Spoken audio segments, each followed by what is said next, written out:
Selamat datang di channel Tiara Java. Selamat bergabung kepada Anda yang baru menemukan channel ini. Hari ini 19 Juli 2024. Saya melakukan pemupukan ke berapa ini? 4 tapi 3 tapi 4. Artinya begini, setelah tanam itu kan langsung saya kocor air, tapi saya campuri KNO 3 merah 1 gelas. Nah itu seharusnya tanpa pupuk. Akibatnya ada beberapa yang kaget tanamannya sehingga mati. Nah sebenarnya ya ini keempat kalau itu diperhitungkan yang pertama. Nah pemupukan keempat kubis atau gubis dilakukan oleh Mas Yusron alias Mas Bedron. Ini pakai air dari sumur bor tapi dialirkan dulu ke sini karena katanya Mas Bedron kalau kocok di gubuk sebelah sana itu agak kesulitan posisinya. Nah, belum kita setting secara apik. Nah ini pupuk yang saya gunakan KNO 3 merah dan ZA. KNO 3 merahnya ini sudah habis 1 bungkus 22 kg, itu harganya 60.000. Dapat 3/4 lahan, jadi kurang setengah lebih. Nah ini tadi Mas Bedron menggunakan KNO 3 merahnya 2 gelas. 2 gelas seperti ini ya setengah kilo berarti kira-kira gitu kan. Nah kemudian ZA nya ini 4 gelas. 4 gelas berarti ya 1 kilo. Jadi 1 jerigen 20 liter itu berarti menggunakan setidaknya 1,5 kilo. Saya ulangi, meliputi 1 kilogram ZA yang kandungan tertingginya adalah nitrogen dan belerang atau sulfur. Kemudian KNO 3 merah itu kandungan tertingginya nitrogen disusul kalium tanpa fosfat. Jadi unsur fosfatnya ini sangat sedikit karena sesuai kebutuhan kubis itu yang paling tinggi adalah unsur N dan K. Fosfatnya sebenarnya butuh tapi hanya sedikit gitu kawan-kawan. Nah ini dikocorkan langsung ke dekat akar tanaman. Ini pertumbuhannya ya sebelah sini sebagian bagus, sebagian mati begitu. Nah, maklum ini pengalaman pertama dan saya agak jarang kontrol, juga tidak saya sulam.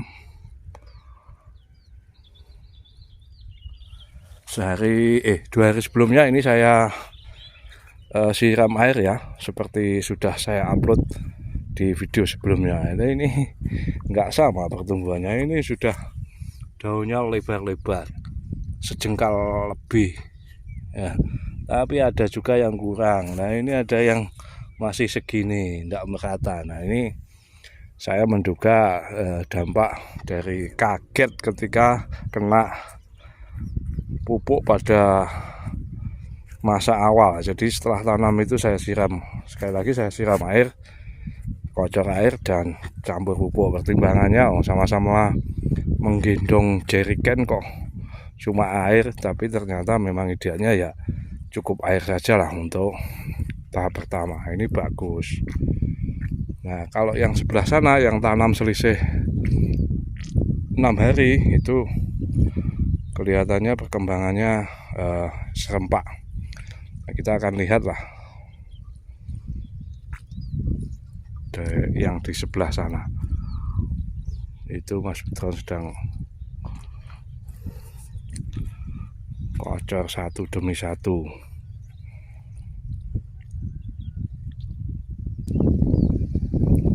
Nah kalau yang setengah lahan di sebelah selatan ini tumbuhnya serempak racak dan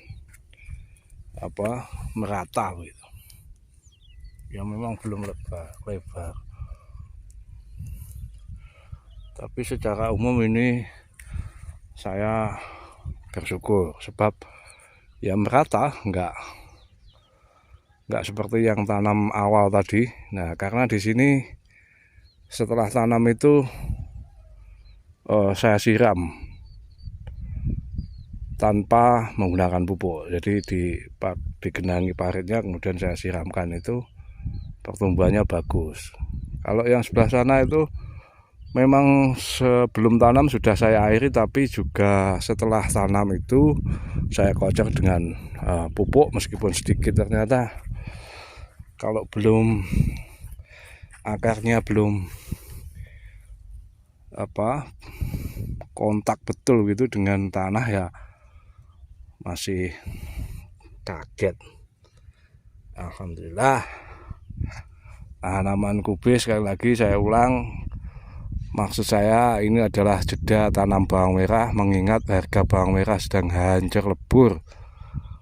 Kalau bawang merah 10.000 itu bagi petani bawang merah di daerah kami, saya tidak bicara di Nganjuk yang bibitnya tidak beli, meskipun di sana sewa tanahnya mahal. Nah, di sini kami sebagai petani yang tidak menangkarkan, tidak memelihara bibit, tidak membudidayakan bibit, ya beli jadi gitu, maka ya kalau 10.000 itu sama dengan gotong royong kasih makan orang kota. Kita cari peluang yang kemungkinan harga jualnya tinggi saja lah. 10.000 enggak masuk. Kita jeda tanam kubis dulu. Ya harapannya hari ini, kemarin saya dengar dari lahan itu 1 kilonya 2.500, itu sudah untung bagi petani, lumayan lah. Apalagi kalau tembus 4.000 sampai 5.000 itu ya bersyukurnya lebih banyak, kira-kira begitu untuk petani. Nah, harapan saya setelah panen, sisa daunnya itu kan banyak sekali teman-teman. Jadi nanti bisa dijadikan tambahan unsur organik ke dalam tanah. Kita bajak menggunakan traktor singkal dulu dalam kondisi basah, lalu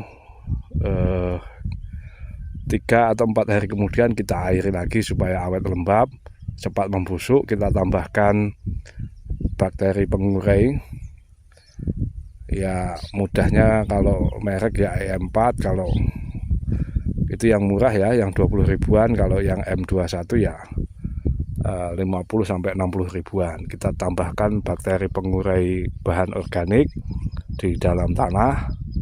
Itu idealnya memang dalam kondisi lembab. Jadi idealnya lagi nanti 3 atau 4 hari setelah aplikasi ya diairi lagi supaya tanahnya tetap lembab. Jadi total mungkin akan butuh waktu setidaknya 10 hari untuk diolah lagi. 10 hari itu kalau cuacanya seperti ini, dugaan saya akan bisa kering tanahnya di sini. Jadi beda mungkin di daerah teman-teman yang tanahnya, lihat ini tanahnya dominan pasir, maka setelah 3 atau 4 hari pengairan itu biasanya sudah lahannya sudah kering. Nah, maka kita cacah menggunakan rotari, traktor rotari, entah pakai apa nanti, lihat perkembangan. Setelah itu dibuat bedengan, mau tanam apa lagi kita lihat kondisi. Kalau kira-kira bawang merah trennya akan bagus ya bawang merah, kalau enggak tanaman lain dulu, misalnya cabai merah keriting, yang mudah-mudahan sih potensi harganya bagus ketika tanam bulan 9. Pertimbangannya pada bulan 9 itu hujan belum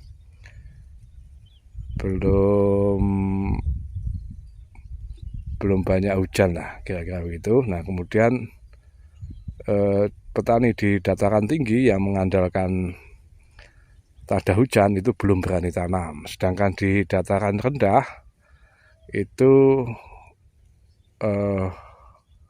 ya sebenarnya tetap berani tanam yang airnya gampang, tapi mudah-mudahan nggak banyak barengannya atau nggak banyak yang tanam pada bulan 9. Sekurang-kurangnya begitu harapannya. Maka kalau cabai merah keriting misalnya bulan 11 itu 11 atau awal bulan 12 dapat dipanen, mulai panen, dan ketika musim penghujan datang Januari, Februari, Maret itu perawatannya juga sulit. Nah, harapannya harga akan bagus, tetapi kadang juga sulit ditebak juga, sebab seperti saat ini yang tanam cabai, baik cabai rawit maupun cabai merah keriting itu banyak sekali di daerah Blitar, Kediri, dan sebagainya. Tapi kenyataannya akan sulit perawatannya sebab banyak gangguan trip, kutu-kutuan membuat daun itu keriting, keriwul. Akibatnya produksi tidak maksimal. Itu kendala. Tetapi saya kira kalau pakai sprinkle itu bisa tuntas trip dan kutu kebul, sebab hewannya kecil, kalau terbasuh air segera luluh. Begitu kawan-kawan. Saya tahu kubis ini kurang seksi bagi petani hortikultura, bagi sebagian, tapi saya suka. Ini saya baru pertama kali tanam dan ya semoga berhasil, kira-kira begitu.